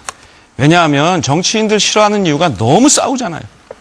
싸우면서 국민들을 위한 일은 안 합니다. 근데 경기도에서 연정을 이제 시작하면서 여야가 힘을 합하고 또 한 지붕 두 가족을 하고 있고 적과의 동침을 하다 보니까 안 싸워요. 그리고 정치가 안정이 되니까 기업인들이 투자를 합니다. 일자리가 늘어납니다. 이렇게 해서 경기도에선 지금 도가 또 조지사가 의회하고 협력을 해가지고 정말 획기적인 정책들을 좀 이따 설명드리겠습니다만 하고 있습니다. 그 결과의 밑받침이 바로 정치의 안정, 권력을 나누는 겁니다. 작은 권력을 나눠본 사람이 큰 권력을 나누는데요. 이렇게 권력을 나누면 권력이 투명해집니다. 투명한 권력, 함께하는 권력, 이 연정이야말로 대한민국의 최고 앞으로의 미래 정책이라고 생각을 해서 그걸 성공시켰던 그때가 생각이 나서 오늘 사진을 들고 나왔습니다. 네, 두 분의 내 인생의 한 컷 함께 시청자 여러분들하고 봤고요. 자, 이번에는 이제 경제 정책, 안보 정책으로 토론을 좀 옮겨가 보겠습니다. 사실 지금 우리 경제가 대단히 어렵습니다. 지금 투자, 내수, 소비 심리, 고용 모두 이제 침체의 일로를 걷고 있는데 상당한 위기 상황인데 만일 이제 두 분이 이제 대통령이 되시면 경제 쪽 현안부터 챙겨야 될 텐데 자, 어떤 부분부터 챙겨야 될지 먼저 유승민 후보님께 여쭤보겠습니다. 저는 판넬도 가져왔습니다. 조금 더 설명드리고, 지금 2017년 대한민국 경제 5월 9일 날 취임하는 대통령은 일단 위기부터 극복해야 됩니다. 제가 20년 전에 1997년에 소위 우리가 부르는 IMF 위기가 터졌을 때 제가 KDI라는 연구소에 있었는데 제가 정치에 들어온 이유도 그와 관계 있습니다. 문제는 경제에서 늘 발생하는데 해결책은 늘 정치에서 이상한 해결책으로 결론이 나버려서 야, 이거 내가 직접 좀 정치를 해서 바로 잡아보자라는 생각이 많이 들었습니다. 97년에 IMF 위기 터지고 수많은 실업자, 노숙자가 거리에 쏟아졌는데 지금 2017년 대한민국 한국 경제 상황이 그때하고 똑같지는 않지만 위기가 오는 경로는 다를 수 있어도 위기가 발생할 가능성은 어떻게 보면 그때보다 더 높을 수 있습니다. 그때는 외환보유고나 기업 부채 때문인데 지금은요. 부실기업 문제. 우리 대우중공업, 한진해운 이런 조선해운에서 시작한 부실기업, 기업 부실 문제가 석유화학, 철강, 또 심지어 앞으로 자동차, 전자핸드폰, 반도체 이런 것까지 어떻게 될지 모릅니다. 우리 경제의 주력 업종들이 다 부실화되고 있고 이 주력 업종들은 다 재벌 대기업들이 이끌던 업종들입니다. 거기에 가계부채가 진짜 심각합니다. 가계부채는 1350조 원 가까운 가계부채, 이 중에 원리금 상환을 할 수 없는 한계 가계들의 부채, 이 부채가 만약 터지면 이게 금융부실이 돼가지고 경제 전반으로 번질 가능성이 있습니다. 다음 대통령은 기업 부실 문제, 가계부채 문제, 거기에 최근에 사드, 불가피하게 도입해야 되는 사드 때문에 나타난 게 중국 차이나 리스크입니다. 중국의 경제 보복을 하니까 우리나라 같이 중국의 의존도가 높은 나라는 당연히 타격을 받죠. 이런 세 가지의 시한폭탄이 있기 때문에 이 시한폭탄을 어떻게 제거하느냐가 다음 대통령의 첫 번째 임무입니다. 네, 자, 남 의원님께는 지금 사실 이제 경제 활력 떨어지면서 실업률 높은 상태고 특히 이제 청년 실업률은 뭐 13.5%까지 아주 높습니다. 그래서 이 뭔가 경제 활력을 회복을 시켜서 일자리를 늘려야 되는데 이제 경기도지사를 하셨잖아요. 이와 관련해서 정말 일자리 문제 풀 수 있습니까? 그 유 후보님 말씀하신 이러한 분석에 대해서 저도 전적으로 공감합니다. 이거 보통 위기가 아닙니다. 그래서 제가 대통령 출마하면서 코리아 리빌딩, 대한민국을 새롭게 완전히 뜯어 고쳐야 된다라고 얘기한 것 중에 하나가 경제인데요. 근데 문제는 이렇게 분석을 해서 나오는 게 아닙니다. 여기에 대한 해법을 대통령은 제시해야 됩니다. 대통령은요, 분석가가 아닙니다. 대통령은 리더십으로 해법을 만들어서 제시해야 됩니다. 그래서 저는 경기도에서 이미 해본 일자리 정책이 굉장히 성공적이에요. 놀랍게도 제가 경기도지사를 한 지 2년 됐는데 그 2년 동안 전국에서 만들어진 일자리 60만 개의 딱 절반을 만들었습니다. 작년에도 그랬고요. 그래서 이 일자리를 만드는 것에 대한 노하우를 갖게 됐습니다. 그것은 뭐냐? 예를 들면 문재인 후보 같은 경우에는 이건 공공에서 공공 일자리를 만들겠다고 하는데 이거는 아주 낡은 형식입니다. 안철수 후보는 이것을 기업이 하도록 하겠다고 하는데 이것도 지금 맞지 않습니다. 왜냐하면 대기업이 재벌이 아무리 성장을 해도 낙수 효과가 안 나와요. 4차 산업혁명 시대의 맹점 중에 하나가 일자리 없는 성장입니다. 이것을 가능하게 하는 것은 아주 다단계 여러 구조의 일자리 정책이 필요한데 많은 분들이 나와 계십니다. 자, 두 분 후보들에게 직접 궁금한 점을 물어보는 또 답변도 듣는 시간을 갖도록 하겠습니다. 먼저 남경필 후보에게 좀 질문을 받도록 하겠습니다. 자기소개 부탁드립니다. 네, 안녕하세요. 안녕하세요. 27살 대학생 박충민이라고 합니다. 남경필 후보님을 늘 따라다니는 것 중 부정적인 것 중에 하나가 금수저 정치인입니다. 부모로부터 물려받은 부와 명예가 5선 국회의원 그리고 경기도지사 되는 것에 큰 역할을 했다고 생각을 합니다. 최근래에는 금수저이긴 한데 부러진 금수저라고 표현하시면서 친서민과 반하는 그런 본인의 이미지를 극복하시려고 이제 굉장히 적극적으로 대응을 하고 계시는데요. 그런데 솔직히 사회적 지위가 높고 사회적 지위가 높은 부모님 밑에서 유복하게 자라 서민의 삶에 공감하기 좀 어려우실 것 같은데, 그러면 이러한 남경필 후보님께서는 어떻게 이제 서민 정책, 사회적 약자를 위한 정책 이런 것들을 펼칠 것인지, 네, 그런 이제 궁금하고요. 그 다음에 이제 그런 이제 금수저 정치인으로서 물론 꼭 흑수저야 한다는 것은 없습니다. 그런 금수저 정치인으로서의 약점을 어떻게 극복하고 그리고 어떻게 더 진실성 있게 국민에게 다가갈 것인지 여쭙겠습니다. 네. 네, 보고 답변하시죠. 아, 그럴까요? 예. 예. 학생을. 제가 좋은 부모님 밑에서 태어나서 좋은 환경을 가졌다는 것을 부인할 수는 없습니다. 그렇지만 정치를 시작하는 데는 조금 편했어요. 하지만 제가 정치를 5번을 수도권에서 당선이 됐는데요. 순탄치 않았습니다. 특히 노무현 대통령 탄핵 열풍 때는 거의 이렇게 명함을 드리면요, 수도권에서 박박 찢어가지고 얼굴에다 던집니다. 그러한 것을 5번의 선거를 통과를 했고요. 이 세월호 참사가 났던 그 해에 바로 경기도지사 선거를 했습니다. 아주 쉽지 않은 선거였습니다. 그래도 그것을 다행히 이겨냈습니다. 또 제가 국회의원 하는 동안에 저는 늘 박근혜 대통령과도 멀었고 이명박 대통령과도 멀었고 그러면서 사실은 여당 의원을 하면서 사찰을 받았습니다. 늘 권력에 쓴소리를 하면서 이 개혁파란 이름을 들었죠. 저는 순탄한 정치를 한 건 아닙니다. 많은 상처도 입었고요. 그 가정의 어려움도 겪었습니다. 제가 서민적인 삶을 태어나진 않았지만 미국의 루즈벨트 대통령처럼 서민을 위한 정치를 할 겁니다. 이미 경기도에서는요, 청년 실업 문제, 집 없는 분들의 어려움, 또 은퇴하신 분들의 일자리, 장애인 복지, 이런 문제에 있어서 실질적인 해답을 내놓고 하나하나 풀어나가고 있습니다. 제가 정말 받은 것이 많은 사람으로서 그 받은 것을 우리 사회에 돌려드릴 수 있는 그러한 따뜻한 그리고 복된 그러한 정치를 할 수 있는 대통령이 되도록 최선을 다하겠습니다. 네, 답변이 충분히 되셨습니까? 몇 점 주실 거예요? 저는 95점 드리겠습니다. 감사합니다. 네. 추가 질문 안 하시겠어요? 추가 질문은 없고, 그러한 이제 남경필 후보님의 마인드가 이제 한국에서 이제 노블리스 오블리제 생각하시면은 남경필 후보님을 떠올릴 수 있는 이제 그런 게 되었으면 좋겠고, 또 이제 앞으로 역동적이고 열정적인 경선 레이스, 대선 레이스 기대하겠습니다. 감사합니다. 자, 이번에는 유승민 후보에게 예. 질문을 들어보도록 하겠습니다.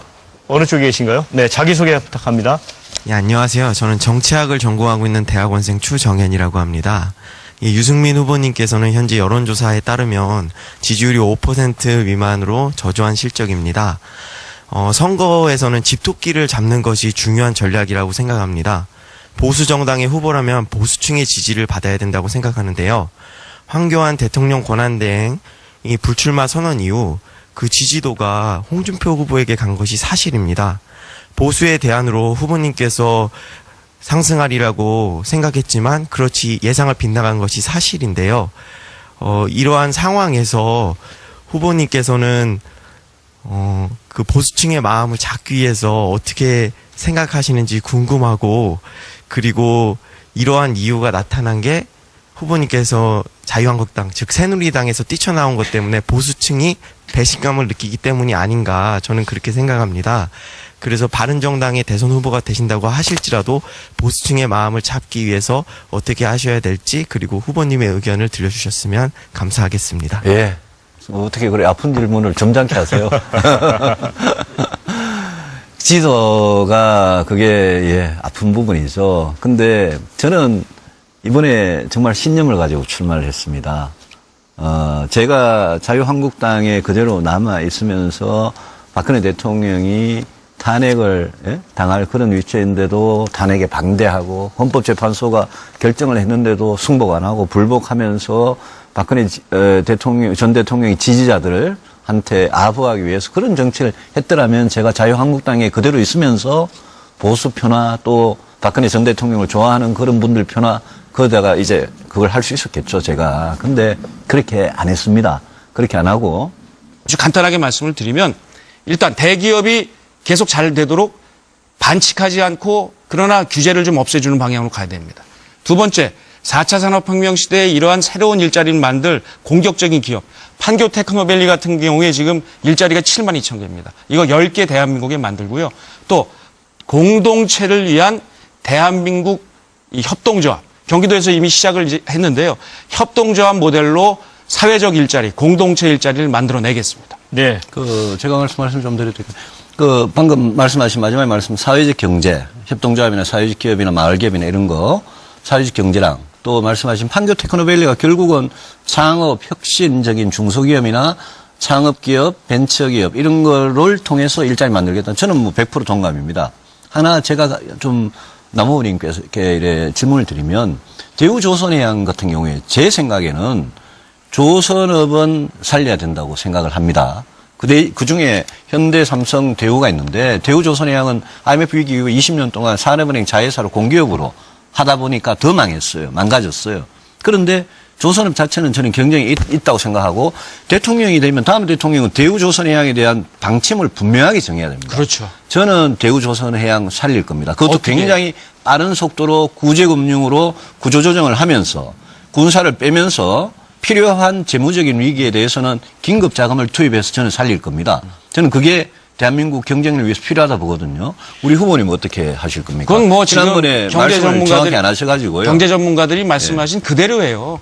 당연히 본인의 해법이 뭔지 그러니까 지금 제가- 말씀하신 게 예. 대부분 경제 전문가들이 하신 예. 말씀입니다. 15조 정도 투여를 해서 예. 일단 살리고 예. 그런 다음에 부실한 것을 떼어내서 지금 말씀하는 게 구조조정을 통해서 지금 빅3에서 빅2로 전환하는 게 옳다라는 것들이 아니요. 저는 저는 빅2로 전환한다는 이야기 안 그러면은 했습니다. 아니 그럼 빅3 예. 그냥 대우조선 그냥 세 개 기업으로 가야 된다고 보십니까? 아니 잠깐만 제 질문에 구조조정의 핵심이- 제 질문에 답을 먼저 해주십시오. 대우조선해양은 긴급 자금을 투입해서 살려야 된다. 그렇습니다. 그거는 찬성하시고요. 네. 그러면 살려놓고 삼성이나 현대한테 인수되도록 빅3에서 빅2로 가야 된다 이 말씀이잖아요. 그것은 이제 그 대우조선 해양의 상태를 보고 그때 이게 과연 계속해서 잠깐만요. 예, 계속해서 예.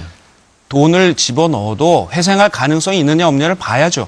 근데 회생할 가능성이 없는데 계속해서 또 자구책 마련도 없이 돈을 집어넣는 것은 잘못된 아니요, 것입니다. 그게 아니라 이제 구제금융을 해서 살리는 거는 그거 자체의 하나의 일이고 지금도 구제금융을 대우조선해양을 잠깐만요. 삼성이나 지금도 현대 구조- 팔아서 빅2로 만드는 거는 또 다른 차원의 일이에요. 그렇습니다. 지금 거기에 구조조정을 대한 말씀하시는데 빅2 말씀을 하시니까 그건 시장이 판단할 문제입니다. 아니요, 시장 판단할 문제는 아니요. 대우조선해양은 아니 대우조선해양이 살고 아니, 나서 정부가 빅2로 빅3로 가는 것을 어떻게 정부가 그걸 짜게 줍니까? 아니요. 대우조선해양은 지금 이제까지 20년 동안 공기업이었고 네. 이 공기업의 운명은 정부가 정해야 됩니다. 네. 특히 국민의 돈으로 아니, 근데 그것을- 구제금융을 하고 나서 살리면 근데 그것을 그다음부터는 이걸 어디로 갈 삼성이- 것인지를 시장이 결정을 해야죠. 아니요, 어디로 갈 것인지도 파는 사람이 결정합니다. 공기업 민영화를 모르시는 아니 근데 뭐- 사는 사람이 아니죠, 거기에 대한 아니죠. 그게 삼성이나 삼성이나 어떻게 해야 된다고 현대한테 생각하십니까? 아니, 그거 대우조선해양은 공기업으로 남아서 망가졌기 때문에 긴급 구제금융으로 살려놓고 네. 경쟁력을 회복한 다음에는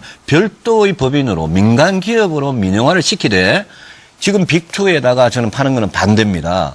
저는 현대나 삼성이 파는 거는 반대입니다. 그래 되면 더 조선사가 더 독과점이 돼가지고 더 안 좋을 수가 있기 때문에 근데 전체- 대우조선해양을 경쟁력 있는 민간 기업으로 탈바꿈시키는 그런 방식의 민영화를 하는 게 저희 목표거든요. 근데 그래 이런 후보님, 문제에 대해서 좀 근데 이렇게 전체- 다음 대통령은 취임하자마자 바로 액션이 있어야 되거든요. 후보님. 근데 네. 여기에 대해서 우리 후보님께서는 정부가 모든 것을 다 하신다고 하는데 공기업에 대해서는 정부가 하죠. 아니요, 당연히. 그렇죠. 그렇지만 앞으로 이 조선업계의 시장, 전 세계적인 글로벌 마켓에 대한 전망 같은 것을 보면서 해야지 정부가 무조건 들어가서 이렇게 저래라 하는 것은 아니, 맞지 않다는 거죠. 보면서 살릴만 하니까 남원님도 살리겠다고 동의하신 거 아닙니까? 그러나 제 말씀은 거기에는 분명한 조건들이 필요합니다. 지금 대우조선이 자기 자구책들을 안 하고 노력을 안 해서 또 돈이 들어가게 생겼어요. 이렇게 밑밥은 덕에 물붓기식으로 하는 건 안 맞다는 걸 말씀을 드리는 겁니다. 언제까지 돈을 네. 계속 이렇게 들어볼 거기까지 하겠습니다. 거기까지 하시고 또 한 가지 또 우리 사회에 좀 안타까운 일이랄까요? 이 비정규직과 정규직 간의 격차 그리고 이제 비정규직이 계속 늘고 있죠. 기업 입장에서는 그 비용 절감 이런 효율성 때문에 이제 추구를 하고 있는데 자, 이런 부분들이 이제 굉장히 고통을 줍니다. 자, 이 문제도 해결을 꼭 해야 될 것 같아요. 다음 정부에서 이 부분과 관련해서는 남 후보님은 어떤 보관을 갖고 계십니까? 이 비정규직 문제는 이 노동 문제의 핵심은 일자리를 얼마나 만드느냐, 그리고 어떻게 나누느냐, 그리고 현재 비정규직인 분들을 어떻게 이걸 정규직으로 만들긴 현실적으로 힘듭니다. 그래서 무기계약 같은 준정규직으로 만들어서 서로 일자리를 만들고 공유하는 이런 방향으로 가는 것이 맞습니다. 그래서 저는 역시 이 비정규직 문제의 핵심은 좋은 일자리를 많이 만드는 것부터 시작해서 나누는 것 이렇게 가도록 하겠습니다. 저는 방송에서 허락해 줘서 이걸 잠시 쓰겠습니다. 네. 비정규직은 비정규직에 대한 차별금지 제정법을 10년 전에 제정해가지고 10년 동안 해왔는데 안 되고 있습니다. 동일 노동, 동일 임금 원칙 안 지켜지고 있고요. 차별 금지도 안 지켜지고 있습니다. 그래서 저는 굉장히 비정규직 문제에 대해서는 제가 대통령이 되면 5년 동안 이 문제에 아주 집중을 할 생각이고요. 저는 사유 제한을 합니다. 대기업하고 공기업하고 금융회사 같이 여력이 있는 회사는 상시적으로 지속적으로 정규직 같이 근무해야 되는 인원은 절대 비정규직으로 뽑지 말게 사유 제한을 아예 금지를 하는 겁니다. 이거는 반드시 지켜야 됩니다. 그리고 사용 총량제를 해서요. 간접 노동, 그러니까 사내도급이나 특수직 이런 거 포함해서 간접 노동을 포함해서 비정규직 총량제를 업종이나 회사별로 차이가 나는 특성을 감안해서 이거를 도입하겠다는 거고요. 차별 시정도 이것도 징벌적 배상과 같은 이런 강력한 조치가 있지 않으면 기업들이 자꾸 도망가고 피하고 이래서 되질 않습니다. 그래서 강력하겠다는 거고 요거는 뭐냐면요. 구의역 김모군 사건과 같이 비정규직 중에 비정규직은 임금이나 근로시간만 문제가 될 뿐 아니라 또 하나 안전, 생명의 위험에 노출되는 그런 일은 전부 다 우리 노동시장에서 제일 밑에 있는 비정규직 근로자들이 합니다. 그런 비정규직 노동자들을 위해서 원청업체의 공동사용자 자격을 이거를 줘가지고 원청업체가 비정규직에 대해서 근데 이게 좀 불공평하다고 네네. 생각하는 게 사실은 그 자료를 가지고 나와서 말씀하시는 것은 노래 없었는데 저는 방송사에서 패널 4개까지 그렇습니까? 가능하다 그래서 저는 못 그걸 들었습니다. 듣고 네네. 자, 아니, 이거는 이게 불공개하면 제가 서로 치우겠습니다. 이해를 해 주시고요. 자, 아니 다 치울게요. 사실 이제 인구 고령화 문제, 그 다음에 이제 저출산, 최근에 이제 미국 그 자료를 보면 합계 출산율이 지난해 1.25명입니다. 이게 세계 224 나라 가운데 220입니다. 그럼 이게 OECD뿐 아니라 세계 거의 꼴찌다 이렇게 볼 수 있거든요. 그래서 이제 그 육아 문제 이런 거 관련해서 유승민 후보께서 예. 뭐 칼퇴근법이랄까 예, 또 좀 많이 육아휴직 내놨어요. 3년법 예. 굉장히 획기적인 정책인데 또 반론도 있는 것 같습니다. 반론이 먼저 좀 있습니다. 설명을 해주시고 또 반론을 예. 하겠습니다. 저는 아이를 낳고 키우고 싶은 나라를 만드는 게 다음 정부의 제1의 목표가 된다고 생각합니다. 이거를 안 하고 진작 했어야 되는데 안 하고 있으면 30년 뒤에 우리나라 인구의 상당 부분이 없어지고요. 한 400~500년 뒤에는 우리나라 대한민국 나라가 지구상에서 없어집니다. 이거는 저성장하고 저출산은 같이 가는 겁니다. 이거는 심각한 문제인데 지난 10년 동안 11년 동안 100조 원을 퍼부었습니다. 여기에. 100조 원을 퍼부었는데도 합계 출산율이 1.2에서 왔다 갔다 하면서 조금도 나아지지 않습니다.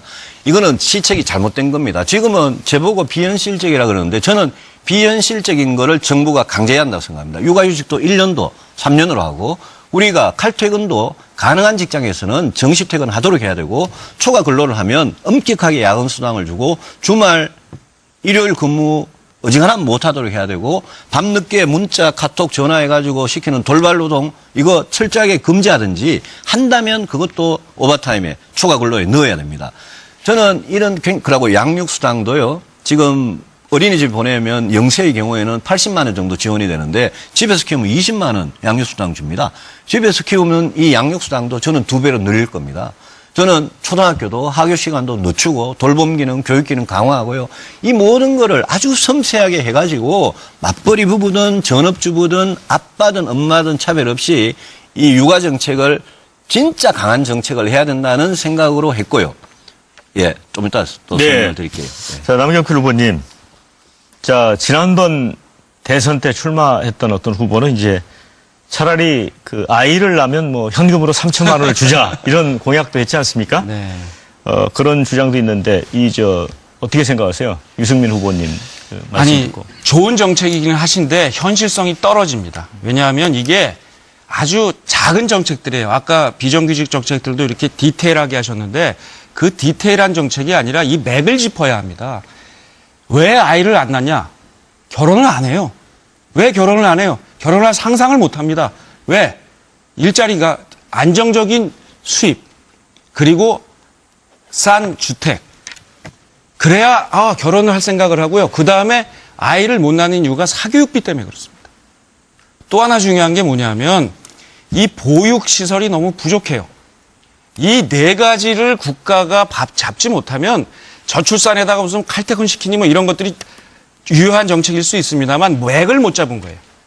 그래서 저는 대통령이 되면 이 4가지 일자리, 주거, 보육, 사교육 이 문제를 근본적으로 잡겠습니다. 제가 유승민 후보께 지금 질문을 드리고 싶은데 저는 유승민 후보께서 이 보육이나 이런 데 이제 여러 가지 정책을 내놓으셨는데 제가 걱정되는 게 있어요.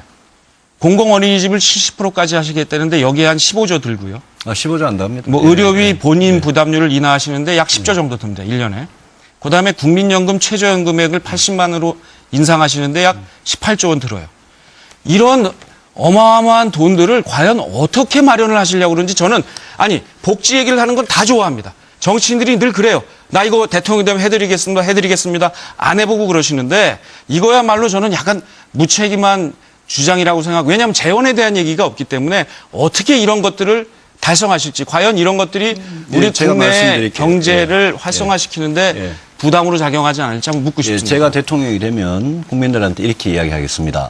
지금 현재 대한민국은 저부담 제가 아까 모두에 말씀을 드렸는데 저는 박근혜 전 대통령이나 자유한국당에 계시는 몇 분 아주 골수 보수라고도 할 수 없는 수구적인 사람들 그 사람들 몇몇이 지금 중요한 게 아니라고 생각합니다. 저는 대한민국 보수가 지금은 완전히 망할 소멸될 위기에 와 있다. 왜냐? 그동안 보수가 헌법 법률 안 지키고 부패했고 기득권에 집착하고 재벌 대기업 편들고 부자들 편들면서 서민 중산층의 아픔을 완전히 몰랐습니다.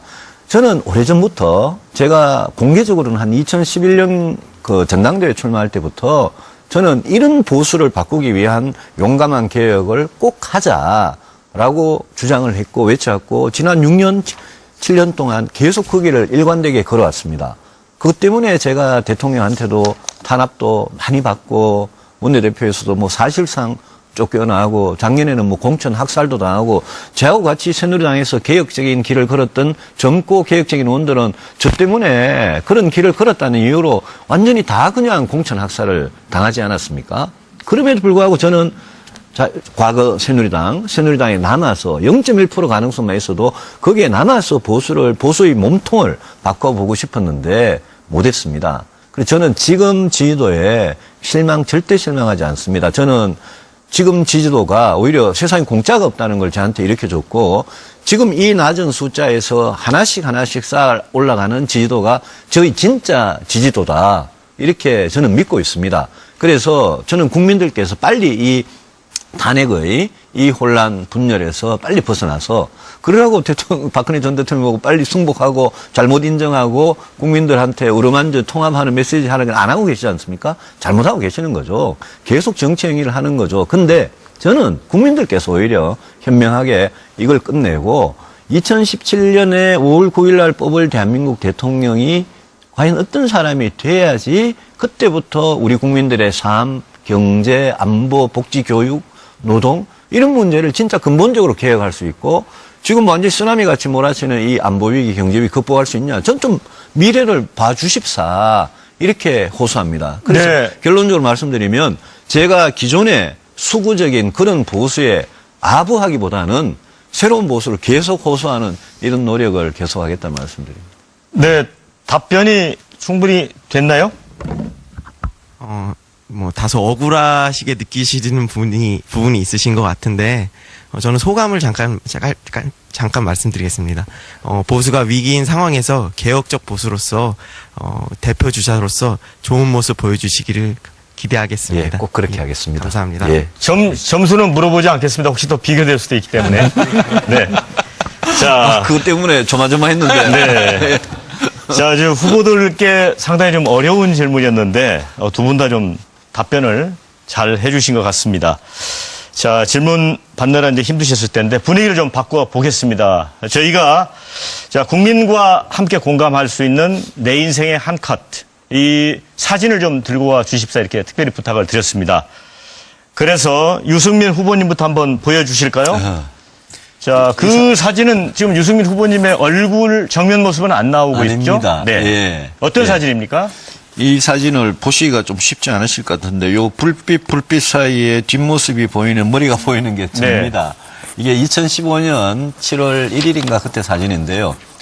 2015년에 제가 새누리당 원내대표를 하고 있던 시절에 저는 국회 교섭단체 대표연설에서도 박근혜 정부가 지난 2년 동안 해오던 식으로 하면 안 된다. 바꾸자. 이렇게 이야기를 했고 공무원연금법 통과시키면서 제가 국회법이라는 걸 야당하고 합의를 해서 통과시켰는데 그때부터 이 대통령, 당시 대통령께서 뭐 저를 배신의 정치라 그러고 그러니까 막 친박들이 매일 저를 회의 때마다 못 살게 구는 그 회의장에 제가 이제 뭐 끌려 들어가는 건 아니고 제 발로 걸어 들어가는 그런 사진인데요. 그러니까 이제 언론들 관심이 끌렸는데 제가 이 무렵에 한 통의 편지를 받은 게 있습니다.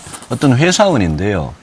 원내대표가 아니라 미생의 대표, 미생 대표가 돼달라 이러시면서 저보고 끝까지 꿋꿋하게 버텨달라. 만약 대표님이 그만둬버리면, 던져버리면 내 맨날 직장에서 상사한테 혼나고 깨지고 폭언당하고 가족들 때문에 이 사표도 못 내고 근근히 버티는데 제가 너무 비참해질 것 같다 이러면서 그분이 제발 미생 대표가 돼주고 끝까지 물러나지 말라고 싸워달라고 그런 편지를 제가 받았습니다. 굉장히 가슴이 뭉클했는데 그때 그 사진이고 그때 끝까지 버티다가 의원님들이 의원총회에서 사퇴 공고를 하셔서 물러나긴 물러났습니다만은 제 인생을 많이 바꿔놓은 그런 사건입니다. 예. 네. 자, 이번에는 남경필 후보님.